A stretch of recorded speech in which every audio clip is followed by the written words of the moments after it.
Belajar dari konsep dasar, hasilnya mengakar. Berlatih konsep dasar.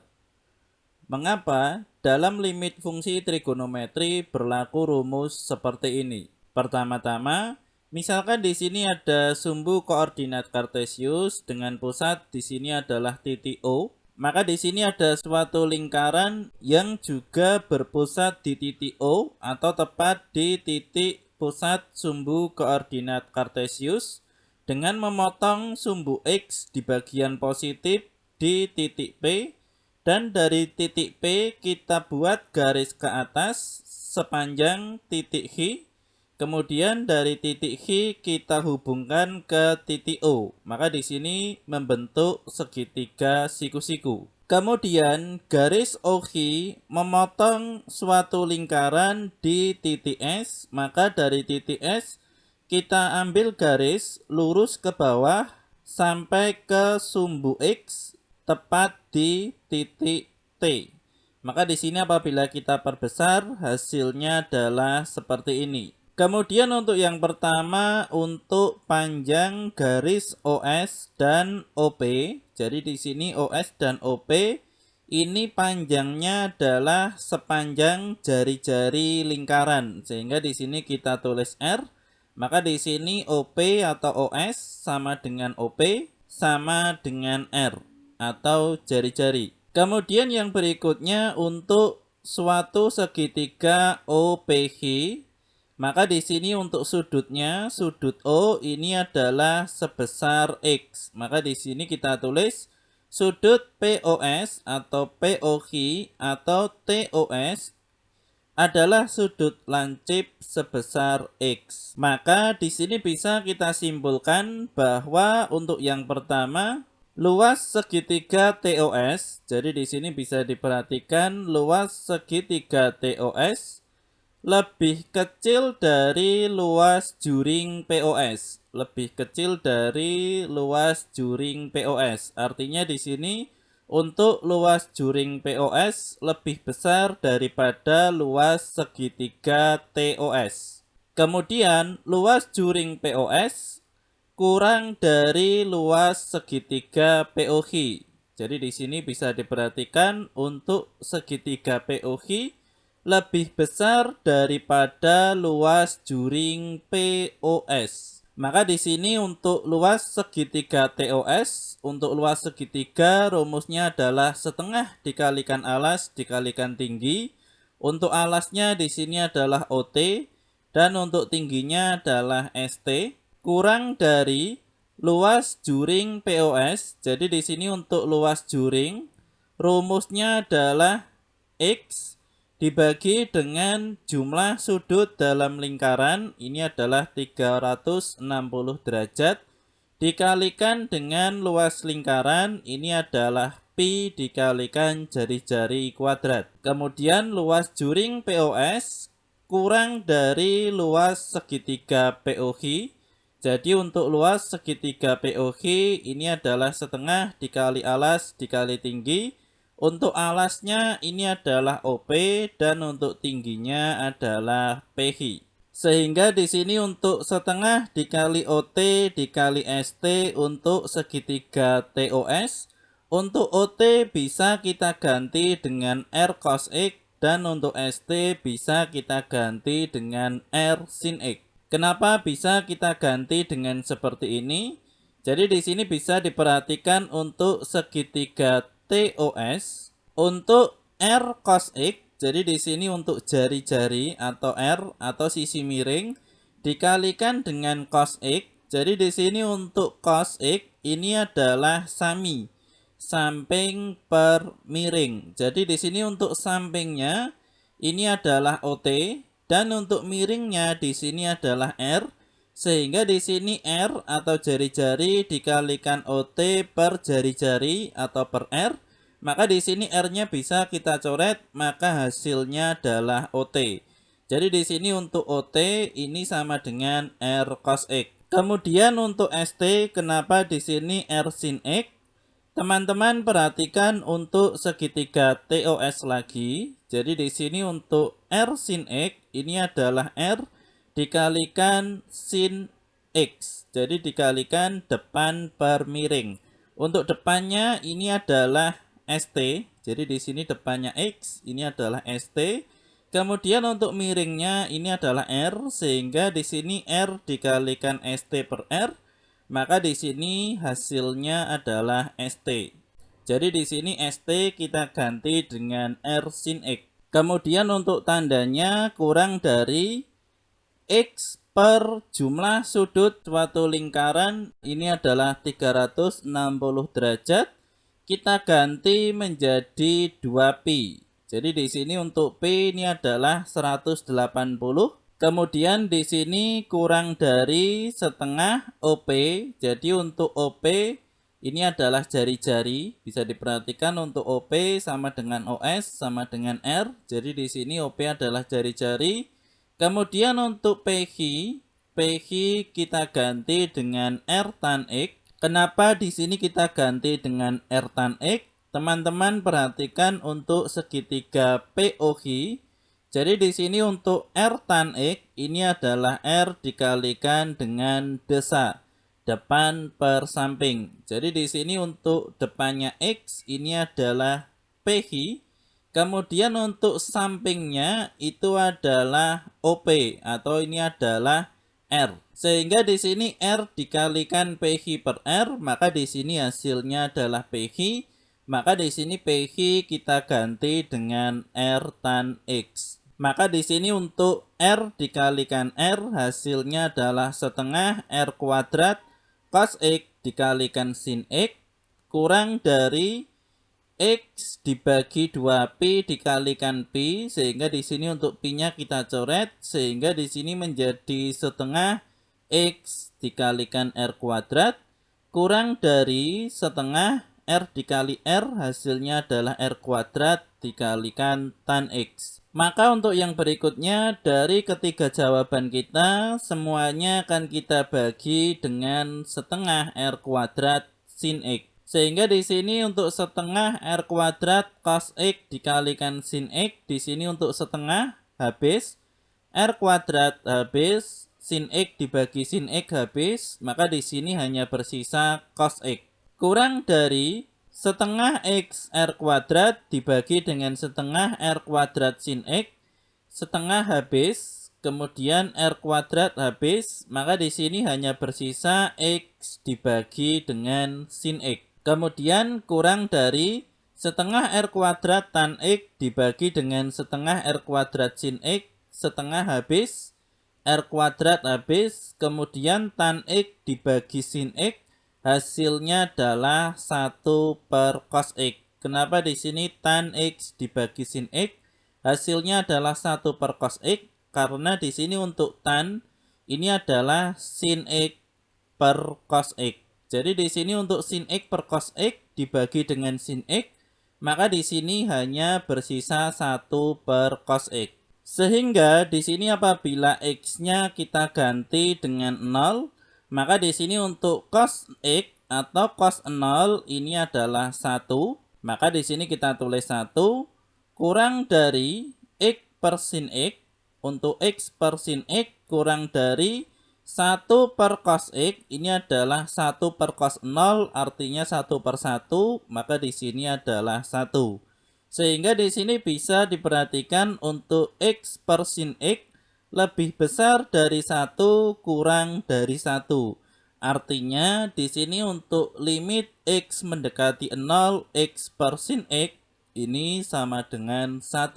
Begitu juga dengan kebalikannya, limit X mendekati 0 sin X per X hasilnya juga 1. Maka untuk kedua rumus yang sudah kita dapatkan, kita pindah di sebelah sini. Kemudian ini untuk pekerjaan kita tadi sebelum kita bagi dengan setengah R kuadrat sin X. Maka di sini apabila kita bagi hanya dengan setengah R kuadrat saja, tidak dengan sin X, maka di sini untuk setengah R kuadrat cos X dikali sin X, di sini hanya bersisa cos X dikalikan sin X. Kurang dari setengah X dikali R kuadrat dibagi dengan setengah R kuadrat, hasilnya di sini adalah X. Dan X kurang dari setengah R kuadrat dikalikan tan X dibagi dengan setengah R kuadrat, hasilnya adalah tan X. Kemudian kita bagi lagi dengan tan X, sehingga di sini untuk cos X dikalikan sin X dibagi dengan tan X, hasilnya adalah cos kuadrat X. Kenapa di sini cos X dikalikan sin X dibagi dengan tan X, hasilnya adalah cos kuadrat X? Jadi di sini bisa diperhatikan untuk tan X sama dengan sin X per cos X, maka di sini untuk sin X ini adalah tan X dikali cos X. Sehingga di sini untuk sin X ini adalah tan X dikali cos X, tan dibagi dengan tan, maka di sini habis, maka hanya bersisa cos X dikalikan cos X, sehingga cos kuadrat X. Kurang dari X dibagi tan X, di sini tetap X dibagi tan X, dan kurang dari tan X dibagi tan X, hasilnya adalah 1. Sehingga di sini apabila X ini adalah 0 atau X untuk cos kuadrat X di sini menjadi cos kuadrat 0, artinya di sini adalah cos 0 dikali cos 0, maka di sini 1 dikali 1, hasilnya adalah 1. Kurang dari X per tan X, kemudian juga kurang dari 1. Sehingga di sini bisa diperhatikan untuk X per tan X lebih besar dari 1 kurang dari 1. Sehingga di sini bisa kita tulis limit X mendekati 0 untuk X per tan X ini adalah 1. Begitu juga dengan kebalikannya, limit X mendekati 0 untuk kebalikan dari X per tan X ini adalah tan X per X, ini juga sama dengan 1. Kemudian yang berikutnya dari pekerjaan kita sebelumnya untuk X per tan X, ini adalah limit X mendekati 0 untuk X per tan X. Untuk tan X itu adalah sin X per cos X, sehingga di sini X dibagi sin X dibagi dengan cos X sama dengan 1, maka untuk sin X per cos X ini akan kita naikkan sehingga di sini menjadi cos X per sin X. Maka di sini untuk cos X per sin X, untuk sin X-nya di sini kita bagikan untuk penyebut dari X, sehingga di sini X per sin X bisa diperhatikan untuk limit X mendekati 0 X per sin X ini adalah 1. Sehingga di sini bisa kita tulis menjadi limit X mendekati 0 X per sin X dikalikan dengan limit X mendekati 0 untuk cos X sama dengan 1. Dan bisa diperhatikan untuk limit X mendekati 0 X per sin X ini adalah 1, sehingga 1 dikali limit X mendekati 0 cos X sama dengan 1, maka di sini untuk yang tengah untuk limit X mendekati 0 cos X di sini juga 1. Sehingga di sini kita temukan rumus limit X mendekati 0 cos X sama dengan 1. Jadi ini adalah 5 rumus dasar untuk limit fungsi trigonometri. Namun dari 5 rumus dasar ini masih bisa kita kembangkan lagi dengan cara di sini adalah semisal limit X mendekati 0 untuk X per sin X sama dengan 1, ruas kiri dan kanan semua kita kalikan dengan N per M dan N per M, sehingga di sini menjadi limit X mendekati 0 dibagi dengan sin mx sama dengan n per m. Begitu juga dengan setelahnya untuk limit x mendekati 0 sin x per x dikalikan dengan m per n sama dengan 1 dikali m per n. Jadi di sini ruas kiri dan kanan semua kita kalikan dengan m per n, sehingga di sini menjadi sin mx per nx sama dengan m per n. Dan semisal untuk limit X mendekati 0 X per sin X sama dengan 1, kita kalikan dengan limit X mendekati 0 untuk sin X per X sama dengan 1, sehingga di sini kita kalikan untuk yang ruas kiri dengan ruas kiri, ruas kanan dengan ruas kanan. Maka di sini untuk limitnya karena ada 2, di sini bentuknya perkalian, bisa kita ubah menjadi seperti ini. Kemudian untuk ruas kanan 1 dikali 1 hasilnya adalah 1. Maka di sini untuk X-nya bisa kita coret sehingga di sini menjadi limit X mendekati 0, sin X dibagi sin X sama dengan 1. Dan di sini untuk ruas kiri dan ruas kanan bisa kita kalikan dengan M per N dan M per N. Sehingga di sini untuk sin MX per sin NX untuk limit X mendekati 0 sama dengan M per N. Ini adalah 3 rumus pengembangan dari rumus yang pertama dan yang kedua. Begitu juga dengan limit X mendekati 0 untuk X per tan X atau limit X mendekati 0 untuk tan X per X. Jadi di sini konsepnya sama dengan sin tadi, tinggal ruas kiri dan ruas kanan kita kalikan. Maka hasilnya adalah seperti ini. Kemudian apabila rumus ketiga dan keempat ini kita kalikan, maka hasilnya juga seperti ini. Jadi di sini untuk N dan M ini apabila kita masuk ke dalam soal ini bisa kita ganti dengan angka. Artinya di sini semisal limit X mendekati 0, tan 4X dibagi dengan tan 3X hasilnya adalah 4/3. Jadi di sini sesuai dengan M dan N. Begitu juga dengan yang ini, misal M-nya ini adalah 7 dan N-nya adalah 5.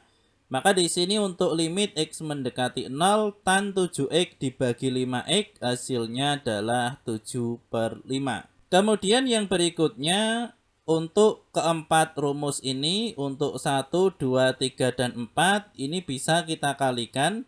Semisal di sini adalah rumus yang kedua dengan yang ketiga, maka di sini limit X mendekati 0 untuk sin X per X dikalikan dengan limit X mendekati 0 untuk X per tan X sama dengan di sini 1 dikali 1. Kemudian di sini untuk ruas kiri bisa kita singkat menjadi bentuk seperti ini dan ruas kanan 1 dikali 1 hasilnya 1. Sehingga di sini untuk X-nya bisa kita coret, maka di sini hanya menjadi limit X mendekati 0 sin X dibagi dengan tan X sama dengan 1. Maka apabila kedua ruas kita kalikan dengan M per N, maka di sini menjadi limit X mendekati 0 sin MX dibagi dengan tan NX sama dengan M per N. Begitu juga dengan rumus yang pertama dengan yang keempat, apabila kita kalikan, hasilnya pun di sini juga demikian. Artinya apabila di sini MN-nya kita ganti dengan angka, limit X mendekati 0 untuk sin semisal M ini adalah 3, 3X dibagi dengan tan ini adalah 8, sehingga tan 8X sama dengan di sini 3/8. Begitu juga dengan rumus yang ini. Sehingga dari pembahasan kita tadi, kita sudah dapat menyimpulkan di sini ada 5 rumus dasar, kemudian di sini untuk pengembangannya di sini ada 8. Totalnya di sini ada 13 rumus untuk limit fungsi trigonometri. Semoga bermanfaat. Kami dari channel Belatik membahas tentang konsep dasar.